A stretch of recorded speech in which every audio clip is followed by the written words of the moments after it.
Here's a question for those folks in media claiming that Donald Trump is out to get them. Is he attaching electrodes to their private parts?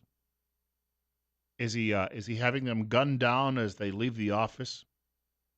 How about as their car drives down a residential street at 30 miles per hour, is it veering off the highway, crashing into a pole, bursting into flames, and they're being roasted to death? That actually happened to a reporter a few years ago, but then media ignored that because their guy was in the White House. I just think Donald Trump looks at how Barack Hussein Obama got away with so much, and the media threw him puffball questions all of the time.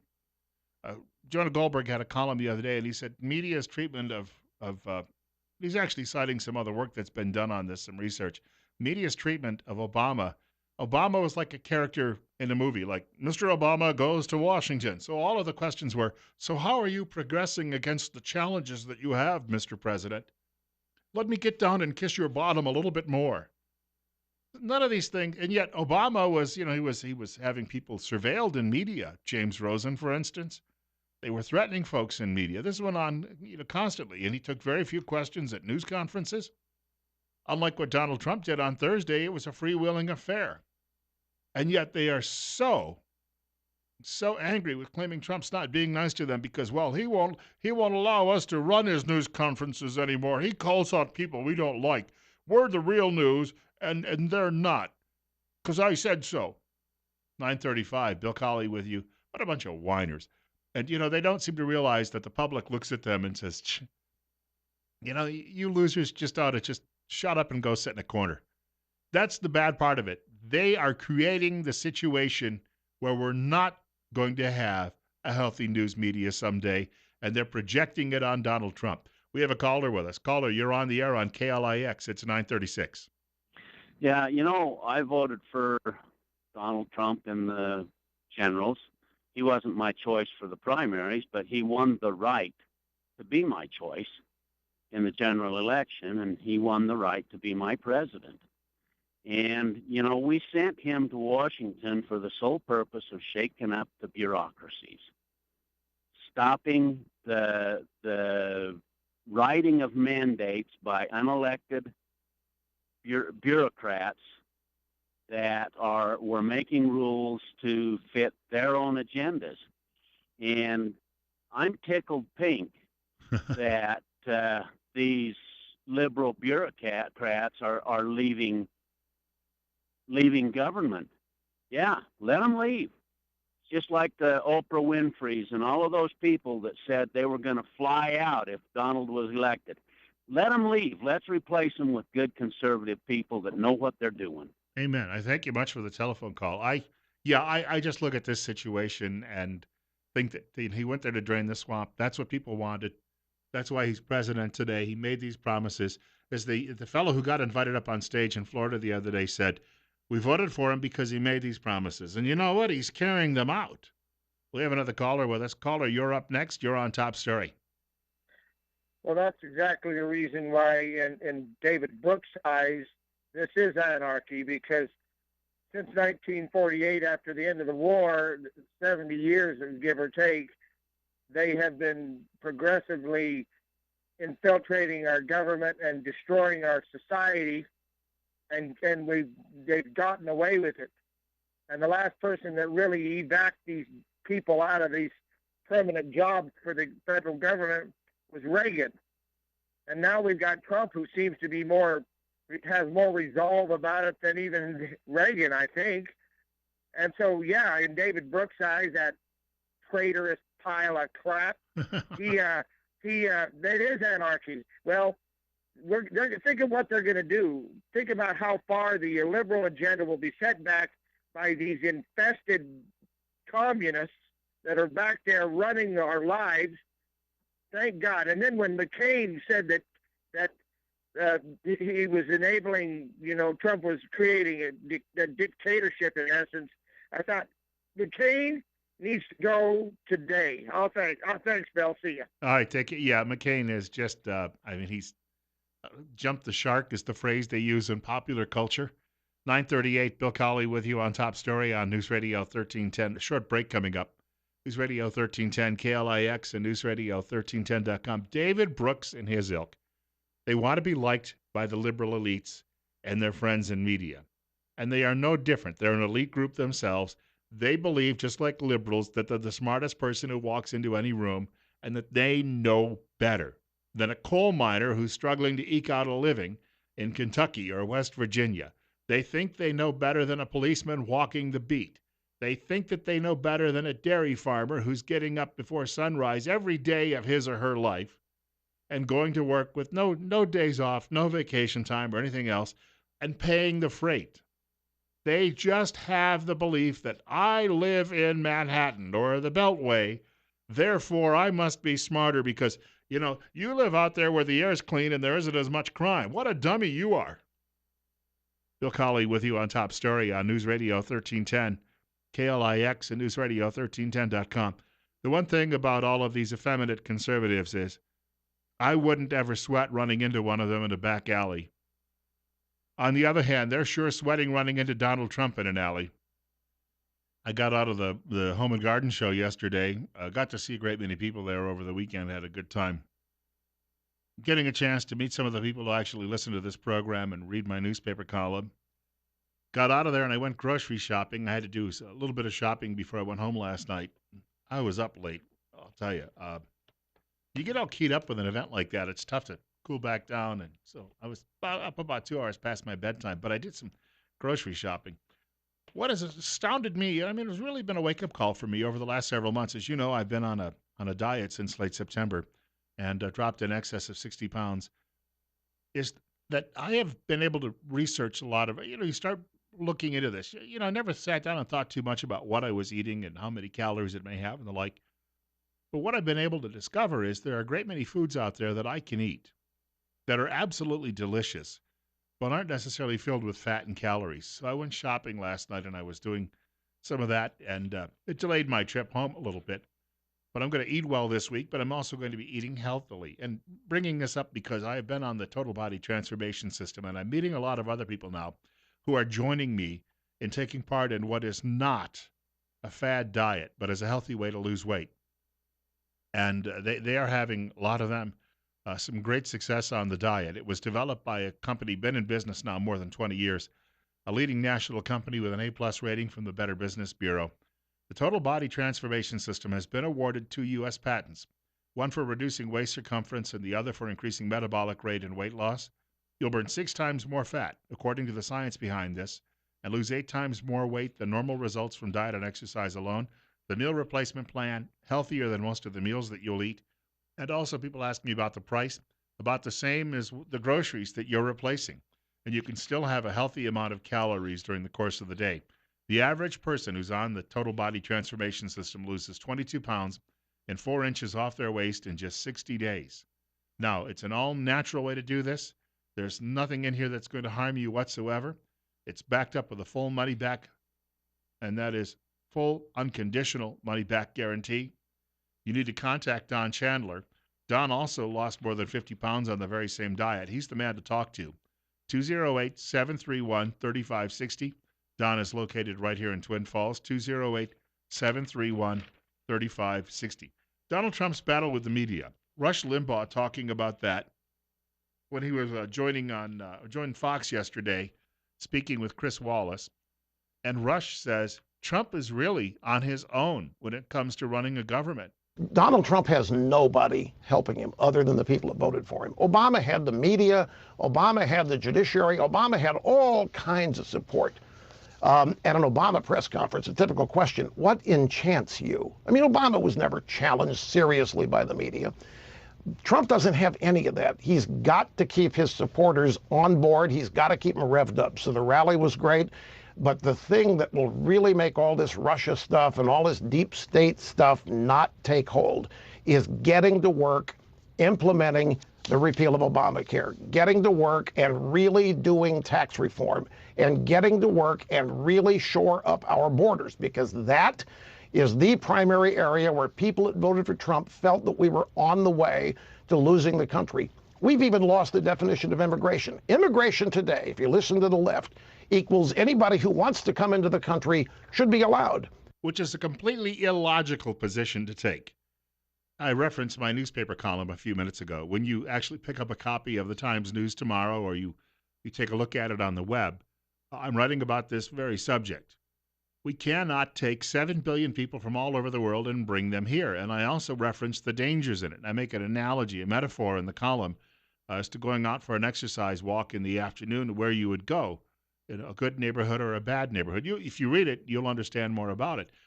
But I really challenge those so-called Christians from the liberal denominations, the same people who claim that they're followers of Christ but think it's okay to stick scissors in the skull of a baby in its mother's womb or to suction it out piece by piece. Yeah, those people.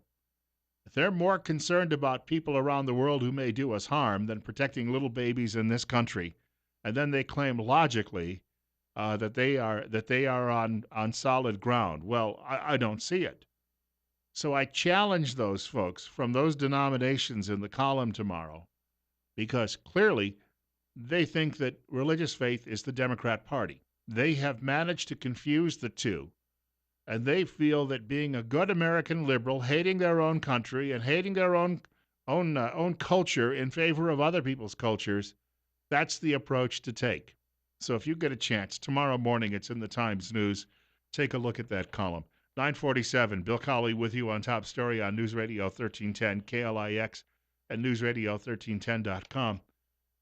I saw a photograph last week of the religious, so-called religious leaders who were trying to sandbag Governor Otter because Otter said, if we're going to take refugees in the first place, let's put the priority on Christians. Why? Because, well, they have a shared cultural heritage with us. And I'm telling you, I don't know anybody out there who is killing in the name of Judaism, who is killing in the name of Christianity, in the name of Christ, that is, who is killing in the name of Buddhism. On the other hand, I do know people out there, the Mohammedans, who are killing in the name of their prophet. You let your liberal friends explain this one. They're going to have a great time reading that column tomorrow because they haven't had a paddling like that, and they deserve one, probably in their entire lives. Also, I've got this today. Daily Signal, how illegal immigration harms black Americans, according to Civil Rights Commissioner. And what they've done is they've delved into the numbers here. Yes, there's actual data that shows this. Again, if you're so dang compassionate, what about that poor fellow in inner city America who can't find work and he suddenly is attracted by the allure of drug dealing or crime because nothing else has worked for him because somebody who came here illegally has taken his job. We have a caller with us. You're up next. You're on the air at 10 minutes from 10 o'clock on KLIX. Good morning. Morning. Go ahead. The dairymen are all upset because Trump wants to get rid of some of these illegals. Why, if they want them to come, why don't they give their name, pay taxes, pay insurance, pay for their own babies, pay for their hospital bills, pay for their schooling? We did.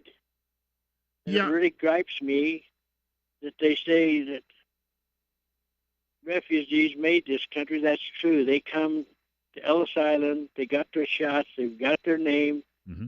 They went to work. They become citizens. They paid taxes, and they built this country. All these people come and wants everything given to them. Yeah. As far as I'm concerned, they can all go home. Thank you much for the call. I got a couple of thoughts on that. Number one, all of the newspaper reports last week, Idaho dairy farmers give legislators an earful when it comes to Trump's immigration orders or Trump's immigration plans. Well, that made it sound like it's every last dairy farmer in the state.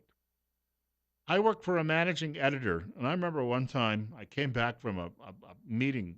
I was working in a city, and I came back from a meeting in one part of the city, and I wrote, Southside residents are angry with City Hall.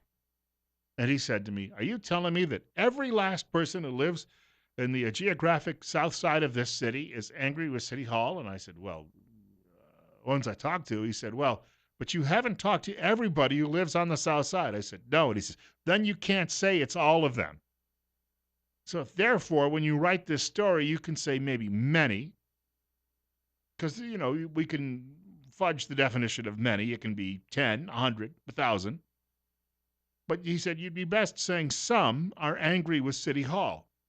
So all we know is that some dairy farmers are upset with the Trump immigration plans, and yet media tries to portray it as the entire dairy farming community. Number one, I'll bring that up. Number two, I remember criticizing farm subsidies on a radio show one time, and a fellow who owned about 3,000 acres, grew a lot of soybeans and the like. He called me up on the air and said, well, we're at least feeding you. Well, there are a lot of people out there who have really important jobs, but I'm not subsidizing them. Okay? I understand that food is a necessity. That's true. But there's a guy over there running the water department, and I'm not giving him a subsidy. And I need the water just as much. In my daily intake, I have to have a few glasses. So that argument, that well, we deserve it more than somebody else. Most people I know who are farming are very self-reliant.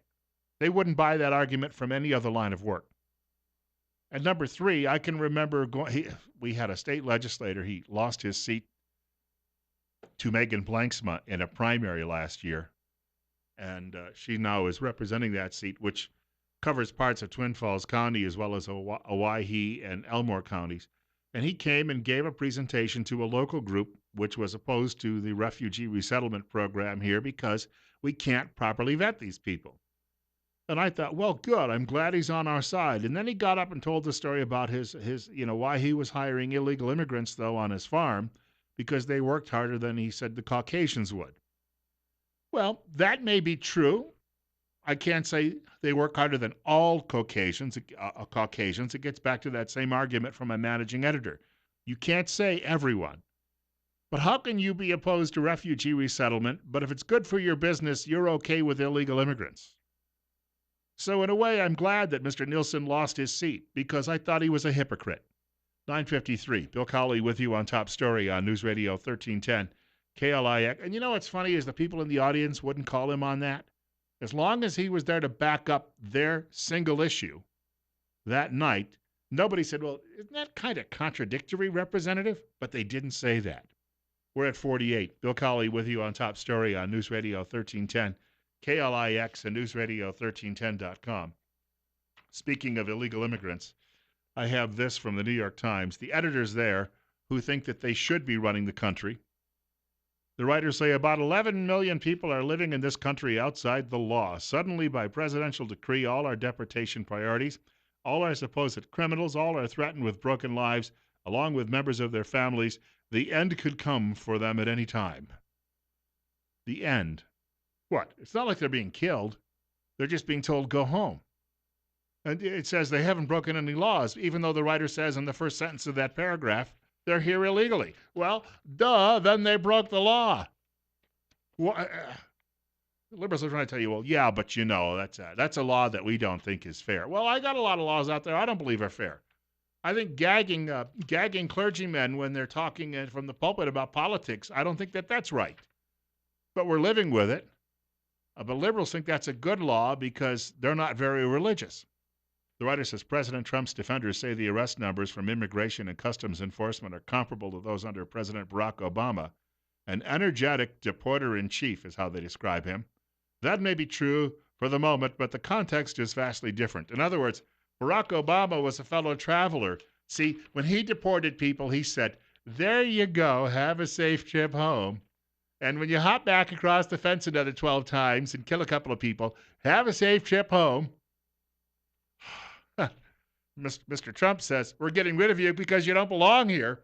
But that's mean and that's not nice. And President Barack Obama, at least when he slapped someone across the face, did it with a smile.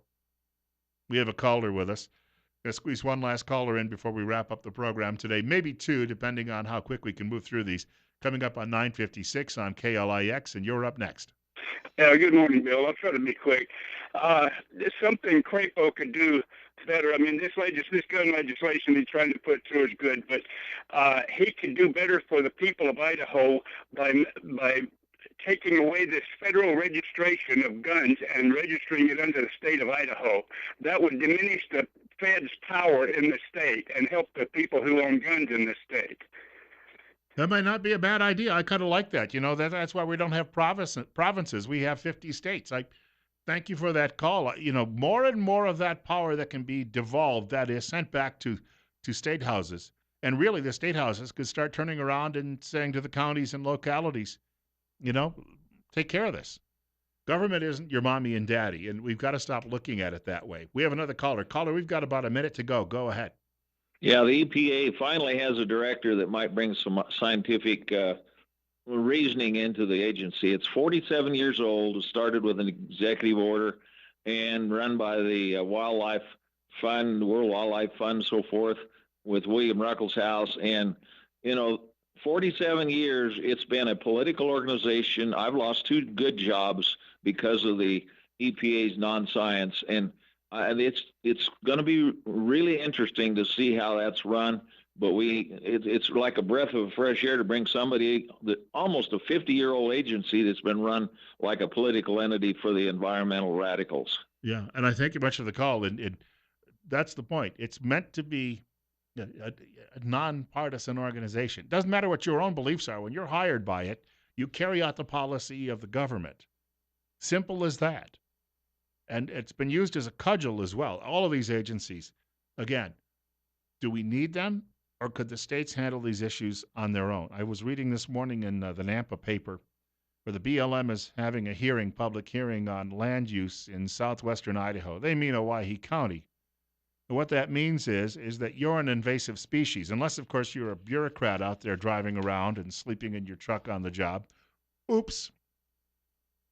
Trust me, I've been out there. I know what I'm talking about. But that's the point. You're an invasive species. What they'd like to do is prevent you from going out there. They want to have a hearing so they can make it at least look like they took your opinion before they say no. And again, we can handle land use on our own without some government agency. Bill Colley with you on Top Story. God willing, and the creek don't rise, they'll allow me to come back and do this all over again tomorrow morning. It's 47 right now. Rush Limbaugh's program coming up following the news from Fox at 10 o'clock. Sean Hannity at 1 o'clock this afternoon. Glenn Beck at 4. And Dave Ramsey at 7 o'clock tonight.